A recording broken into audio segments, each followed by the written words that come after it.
నీవేనయ్యా, మహనీయుడవు నీవేనయ్యా, మహనీయుడవు నీవేనయ్యా, మహనీయుడవు నీవేనయ్యా, కృపా సత్య సంపూర్ణుడా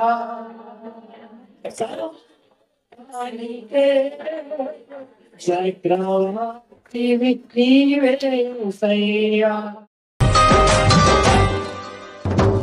జగదుత్పత్తికి ముందుగానే ఏర్పరచుకొని నన్ను పిలచితివా, జగదుత్పత్తికి ముందుగానే ఏర్పరచుకొని నన్ను పిలచితివా, నీ పిలుపే స్థిరపరచేనే, నీ కృపయే బలపరచేనే, నీ పిలుపే స్థిరపరచేనే, నీ కృపయే బలపరచేనే, నీ కృపయే ఈ పరిచర్యను నాకు అనుగ్రహించెను.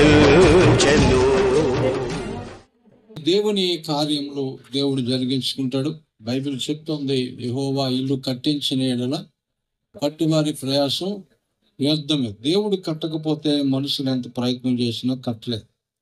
దేవుడట ఇసిగిపోయి ఆ మంచం నుంచి లేచి వచ్చి తలుపు తీసి అతనికి కావలసినవన్నీ ఇచ్చేసినట్టుగా. హల్లెలూయా. కాబట్టి సంఘ బిడ్డలు, ఇది సంతోష్కో లేకపోతే ఇంకెవరికో కాదు, మనుషులకు కాదు, ఇది ఎవరికి? దేవునికి కడుతుంది. దేవునికి ఎందుకంటే మనం వచ్చి అక్కడ ఆరాధన చేసినాం, ప్రార్థన చేసినాం, దేవునికి వెళ్తాయి. సొలొమోను భక్తుడు అన్నాడు, నువ్వు ఆకాశ మహాకాశంలో పట్టడానికి గొప్ప దేవుడు నీ మందిరం నిన్ను పడుతుందా? ఇది ఎందుకంటే నీకు ధూపం వేయడానికి అన్నాడు. హల్లెలూయా. అంటే స్తుతి ధూపం వేయడానికి, ప్రార్థనా ధూపం వేయడానికి, ఆరాధన ధూపం వేయడానికి. ఈ ఉదయ కాలంలో దేవుని సేవకునిగా తమ్ముడు సంతోష్ని అభినందిస్తూ దేవుడు తన పని జరిగిస్తూ ఉన్నాడని స్తుతిస్తూ, మరి తను ఫాస్టింగ్ కూడా చేశాడని విన్నాను నేను. సంతోషం. అయితే కృప కలిగిన దేవుడు మన మీద తన కృపను కుమరిస్తాడు.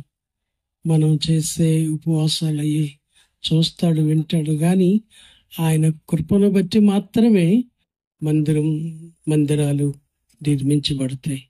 గనుక తమ్ముడు తన కుటుంబం సంఘం వర్ధిల్లాలని దీవిస్తూ ఈ నా మాటలు ముగిస్తున్నాను. Praise the lord.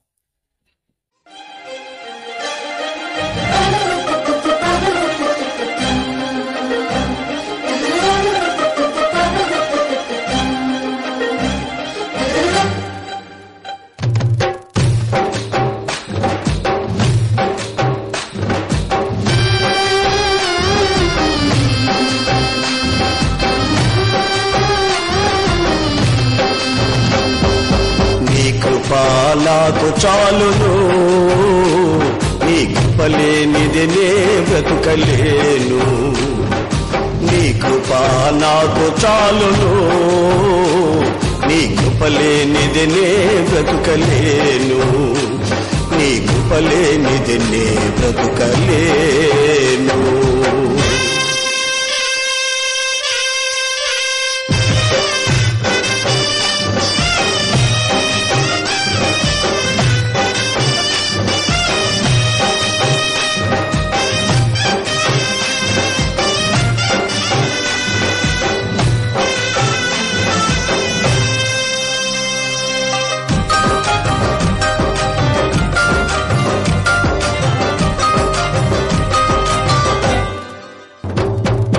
జలరాశులన్నీ ఏకరాశిగా నిలిచిపోయనే నీ జనుల ఎదుట, జలరాశులన్నీ ఏకరాశిగా నిలిచిపోయనే నీ జనుల ఎదుట, అవి భూకంపాలే అయినా పెను తుఫానులే అయినా, అవి భూకంపాలే అయినా పెను తుఫానులే అయినా, నీ కృపయే శాసించున్నా, అవి అణగిపోవునా,